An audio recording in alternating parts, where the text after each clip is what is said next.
I went through this, but it brought about this. I went through this trial, but it brought about this good. If you can see that with limited perspective now, how much greater is that perspective going to be when you have infinite time and you're actually in the presence of Jesus to show you why you went through that hardship and why you went through that trial? This is what heaven's going to do in us, because all former things pass away. Probably the greatest example that I could think of to share with you today is the picture of Johnny Erickson Tada, if you know her. She's in her 70s now. She's a quadriplegic, but the way she got to that way is when she was a teenager. She loved diving, she loved swimming, and she had a diving accident, and she broke her neck. And for the rest of her life, she was stuck in that wheelchair. And through her ministry, though, of sharing how God has brought good, even in the midst of her suffering, she's ministered to so many people that God used her accident, actually, she now realizes, to bring herself back to him.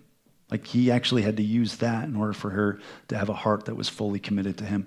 And so she ministers around the world. She's written books, but this is what she writes. I want you to hear these words. You won't see them on the screen. You got to pay attention, but they're so powerful. She says this: I always say that in a way, I hope I can take my wheelchair to heaven with me. I know that's not biblically correct, but if I were able to, I would have my wheelchair up in heaven right next to me when God gives me my brand new glorified body. And I will then turn to Jesus and say, Lord, do you see that wheelchair right there?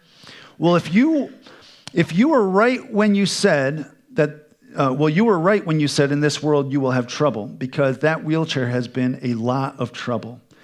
But Jesus, the weaker I was in that thing, the harder I leaned on you. And the harder I leaned on you, the stronger I discovered you to be.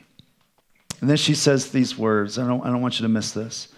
She says, I do not think I would ever have known the glory of your grace were it not for the weakness of that wheelchair. And so she says this: so thank you for what you did in my life through that wheelchair.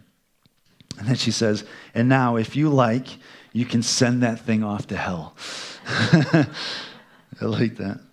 It's a powerful story. Powerful testimony. John says in verse 5, and he who was seated on the throne said, behold, I am making all things new. So at the point where that spot in history starts, eternity starts, in heaven, he says all things are new. You know what that means? Let that phrase sink into your head. All things new. Everything that you know now, the pain, the suffering, the hardship, the injustice that we experience in this world, gone. All things new. You know what that means?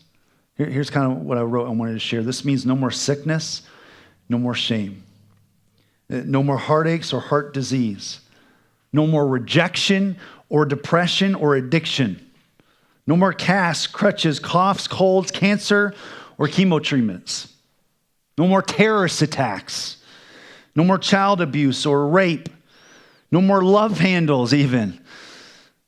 No more body odor or receding hairlines. Don't look. No more yelling or fighting, gossip or road rage. No more whining kids. Thank you. Praise God. No more stressed out parents or stepping on Legos. Thank God. No more dentists, doctors, or failed diets. No more politicians, elections, or corruptions. No more waiting rooms or courtrooms. No more death. Jesus will come back and say, no more. I'm making everything new. Isn't that amazing? Everything new. Former things passed away. It'll be everything good and pure.